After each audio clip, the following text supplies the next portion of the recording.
Friends, welcome to my YouTube channel Saraswati Commerce Academy. तो friends, आज हम बात करने वाले हैं डिसोल्यूशन ऑफ पार्टनरशिप फर्म की नेक्स्ट टॉपिक के बारे में, जिसका नेम है accounting treatment of dissolution of partnership firm.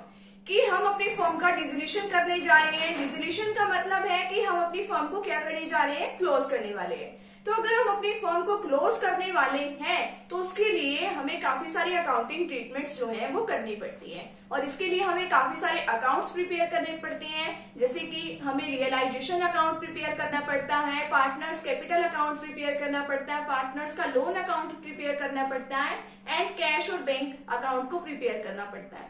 जो रियलाइजेशन अकाउंट था वो हमने अपने प्रीवियस वीडियो लेक्चर में ही हमने कंप्लीट कर लिया है कि रियलाइजेशन अकाउंट क्या होता है और उसका फॉर्मेट क्या है, वो हमने पहले ही कंप्लीट कर लिया। रियलाइजेशन अकाउंट में और ज्यादा कुछ नहीं होता, हमारी फर्म के जितने भी एसेट्स होती हैं हम उनको सेल कर देते हैं, और सेल करने से जितना भी पैसा हमारे पास आता है, जो हमारी लाइबिलिटीज होती है ना, हम उनकी पेमेंट कर देते हैं और प्रॉफिट या लॉस निकाल लेते हैं। क्योंकि एक्चुअल प्रॉफिट या लॉस तो हमें कब पता चलता है, वो हमें फर्म को क्लोज करने के बाद भी पता चलता है। जो हम एक साल के अंदर, जो अकाउंटिंग पीरियड के अंदर हम लास्ट में प्रॉफिट या लॉस निकाल लेते हैं, वो एक्चुअल प्रॉफिट नहीं होता, वो तो सिर्फ एक मेजरमेंट होता है, एक आइडिया हो जाता है कि हमारी फर्म को इतना प्रॉफिट या लॉस हुआ है।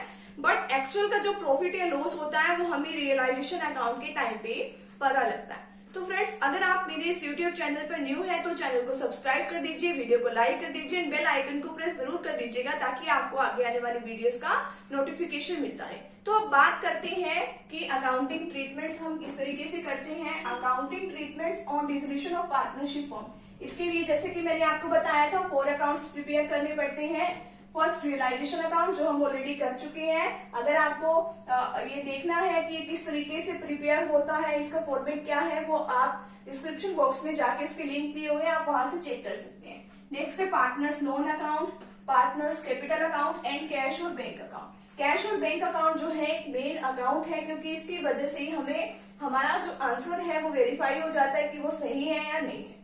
ठीक है, तो बात करते हैं पार्टनर्स लोन अकाउंट के बारे में। पार्टनर्स लोन अकाउंट क्या होता है? देखिए, हमारी फर्म की जितने भी आउटसाइड लाइबिलिटीज होती हैं, सबसे पहले हम उन्हें पे करते हैं। ठीक है, सेटलमेंट ऑफ अकाउंट्स में हमने पढ़ा था कि सबसे पहले हम थर्ड पार्टी की पेमेंट करते हैं, एंड बाद में हम अपने पार्टनर्स ने अगर कोई लोन फर्म को दे रखा है उसकी पेमेंट करते हैं। तो पार्टनर्स का जो लोन अकाउंट है हम इसीलिए प्रिपेयर करते हैं क्योंकि वो हमारी आउटसाइड लाइबिलिटी नहीं है। अगर वो आउटसाइड लाइबिलिटी होती तो हम रियलाइजेशन अकाउंट में हम उसको सेटल कर देते। तो रियलाइजेशन अकाउंट में ओनली थर्ड पार्टी के लोन को ही सेटलमेंट किया जाता है, या थर्ड पार्टी की कोई लाइबिलिटी है उसी को सेटल किया जाता है।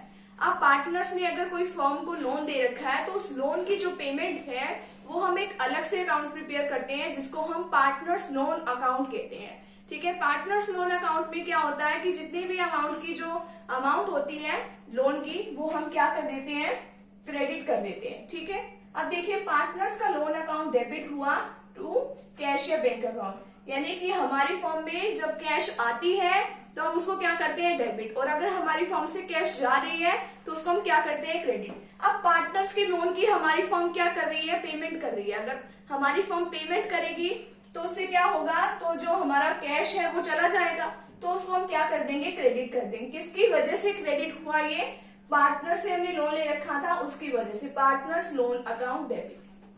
तो इसकी हम इस तरीके से पेमेंट करेंगे, पेमेंट्स ऑफ पार्टनर्स लोन। अब ये जो ट्रीटमेंट है वो हम फर्म्स के अकॉर्डिंग करते हैं, ना कि पार्टनर्स के अकॉर्डिंग, कि फर्म ने किसी से क्या लेना है क्या देना है, तो इसीलिए हमने यहाँ पे टू कैश या बैंक किया है। तो ये पार्टनर्स लोन अकाउंट इतना सही था।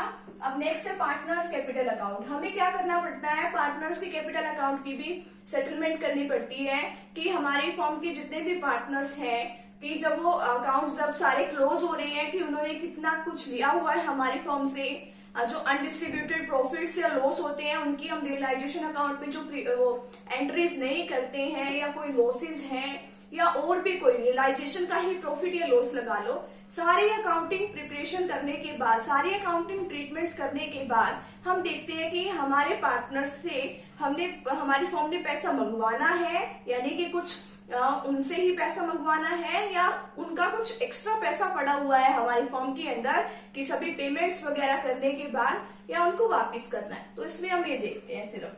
आप देखिए इसके फर्स्ट पॉइंट पे, when a partners is required to bring in cash to clear of his debit balance the entry will B.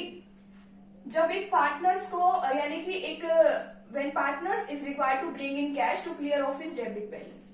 अब देखिए कैश या बैंक अकाउंट को हम क्या कर रहे हैं, डेबिट कर रहे हैं टू पार्टनर्स कैपिटल अकाउंट। यानी कि इसमें क्या है कि हमारी फर्म ने उनसे क्या किया है, पैसा मंगवाया है, यानी कि required cash brought in by partners. अब पार्टनर से पैसा मंगवाने के लिए देखिए मैंने आपको पहले ही बताया था, अगर हमारी फर्म के पास पैसा आता है तो उसको हम क्या करते हैं, कैश को डेबिट करते हैं। ठीक है, किसकी वजह से किया, टू पार्टनर्स कैपिटल अकाउंट। अब सारी सेटलमेंट तो बाद में पार्टनर्स को ही करनी पड़ेगी।